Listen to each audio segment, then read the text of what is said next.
Devenir Brigitte a-t-il été censuré? Cela y ressemble. Quelle coïncidence en effet! Macron était en visite aux USA et le livre de Xavier Poussard et de Candace Owens est retiré par Amazon. Il était pourtant en tête des ventes.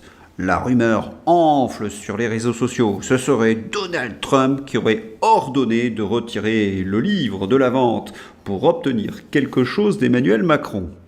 La Pravda élyséenne Le Parisien réagit.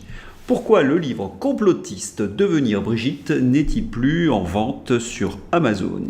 Cet ouvrage, rédigé par l'auteur français Xavier Poussard en collaboration avec l'influenceuse américaine Candace Owens, développe une théorie conspirationniste contre laquelle le chef de l'État s'est déjà emporté publiquement. Le retrait des ventes est-il une décision d'Amazon ou un coup de pub des auteurs? Complotiste, conspirationniste. Bon, tout journaliste qui utilise ce genre de propos n'est pas un journaliste. Et on sait dans quel camp se trouvent les journalistes du Parisien. Oui, des attachés de presse du pouvoir, et on le sait depuis très longtemps. Les lecteurs du Parisien ne sauront en rien ce que comporte le livre. L'article en question n'est qu'une succession d'approximations, de fake news et surtout de menaces. Contacté pour savoir s'il était directement intervenu pour faire retirer le livre d'Amazon, l'Élysée nous a renvoyés vers le cabinet de Brigitte Macron. Ce dernier assure n'avoir engagé aucune procédure visant à faire retirer ce livre des ventes, tout en reconnaissant que la Première Dame avait déjà déposé plainte pour cyberharcèlement ou diffamation au sujet de cette fake news. Relayer de telles rumeurs transphobes peut d'ailleurs coûter cher. En septembre 2024, Natacha Ray et une autre femme ont été condamnées à une amende de 500 € avec sursis, ainsi qu'à payer plusieurs milliers d'euros de dommages et intérêts à Brigitte Macron. À bon entendeur, il faut quand même rappeler que les analyses les plus pertinentes de Candace Owens et de Xavier Poussard portent sur la complicité des journalistes avec le pouvoir, notamment pendant la campagne électorale de 2017. Oui, tous ces médias ont trompé les Français en nous vendant une Brigitte parfaite. Pour plus d'approfondissement, n'hésitez pas à revoir mes entretiens sur le sujet. On comprend que les journalistes du Parisien se fassent discrets sur la question et préfèrent insulter Xavier Poussard et Candace Owens de complotistes. Mais pour autant, Poussard et Owens ont-ils organisé un petit coup de pub en faisant disparaître leur livre une petite journée? Ce n'est pas impossible, d'autant plus que le livre, qui avait donc disparu hier, est de retour sur Amazon. Autre question, Donald Trump a-t-il utilisé ce livre de Poussard et Owens pour mettre Macron à genoux? Il y a des arguments en faveur de cette thèse sur les réseaux sociaux, notamment l'attitude de Candace Owens. Macron arrive demain à Washington DC, nous étions lundi. Le président Donald Trump et le vice-président J.D. Vance devraient m'inviter à la table des négociations. Macron est un faible bien élevé qui ne devrait pas être accueilli dans un endroit où des décisions d'adultes sont prises. Bon, il y avait quand même une évidence. Candace Owens n'allait pas participer à des négociations sur l'Ukraine dans le bureau ovale de la Maison-Blanche. Mais pour autant, son travail a-t-il été orchestré par l'équipe de Donald Trump pour déstabiliser Emmanuel Macron? Certains répondent par l'affirmative et ils ont, selon eux, la preuve dans cet échange entre Donald Trump et Emmanuel Macron.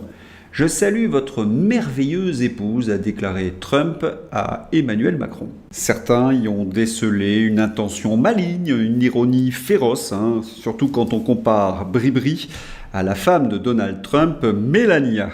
Il y a comme un contraste violent. Alors, est-ce que cette thèse de Trump utilisant Candace Owens pour déstabiliser Macron est crédible? Avec ces quelques éléments et au regard des précédents historiques, c'est loin d'être impossible. Macron a été humilié, il était crispé et il a à peu près lâché sur tout. Et que d'humiliation! Lors d'une vidéoconférence en direct avec les dirigeants du G7, le président Trump a fait asseoir son homologue Emmanuel Macron sur le côté du bureau ovale de la Maison-Blanche. Et surtout, il ne faut pas oublier ce que je vous annonçais hier. Une résolution américaine appelant à une fin rapide de la guerre en Ukraine a été adoptée par le Conseil de sécurité de l'ONU avec le soutien de Moscou et de Pékin. Un nouveau revers à l'unité occidentale. La France et la Grande-Bretagne, qui étaient invitées ce mardi à Washington, n'ont pas opposé leur veto. Oui, c'est fascinant. Surtout qu'Emmanuel Macron reprend les termes du président américain. Guerre en Ukraine, Emmanuel Macron juge qu'une trêve est possible dans les semaines à venir. C'est mot pour mot ce que disait Trump hier. Et dans les journaux ce matin, l'Ukraine et les États-Unis s'entendent sur les termes d'un accord sur les minerais stratégiques. L'Europe est battue et humiliée. Un petit détail qui a son importance. Je ne sais pas si vous en souvenez, je vous en ai parlé hier. La Rada, le Parlement ukrainien, avait refusé de soutenir lundi Zelensky. Depuis, Zelensky est prêt à signer l'accord avec Donald Trump. Eh bien, la Rada est revenue sur sa décision et apporte désormais de nouveau son soutien à Zelensky. Une coïncidence. Mais revenons à nos moutons. L'affaire Bribri a-t-elle été déterminante dans la volte-face d'Emmanuel Macron? C'est possible, mais il ne faut pas oublier quelque chose. Emmanuel Macron a été le candidat des multinationales américaines. McKinsey, une nouvelle enquête sur le cabinet McKinsey et ses liens avec Emmanuel Macron en écho aux travaux du Sénat. L'émission Cash Investigation livre un nouveau numéro ce 17 septembre. Qui se penche sur le cabinet de conseil McKinsey, mais aussi sur les relations de cette entreprise avec Emmanuel Macron. De quoi donner une nouvelle résonance aux travaux de la commission d'enquête du Sénat début 2022. C'est ainsi que les hommes de McKinsey ont fait la campagne électorale d'Emmanuel Macron en 2017 à titre de bénévole. Et lorsque Macron a été élu, le cabinet conseil américain a reçu des centaines de millions de contrats de l'État français. Et il faut bien savoir que McKinsey est infiltré par la CIA. Et que dire de la suite? Alstom, Technip, Doliprane, en 10 ans, les États-Unis se sont offerts plus de 130 milliards de dollars de fleurons français. Ce n'est pas un scoop, Macron a toujours été le cheval de Troie des multinationales américaines. Il n'y a pas que McKinsey, il faudrait aussi ajouter Uber, Soros.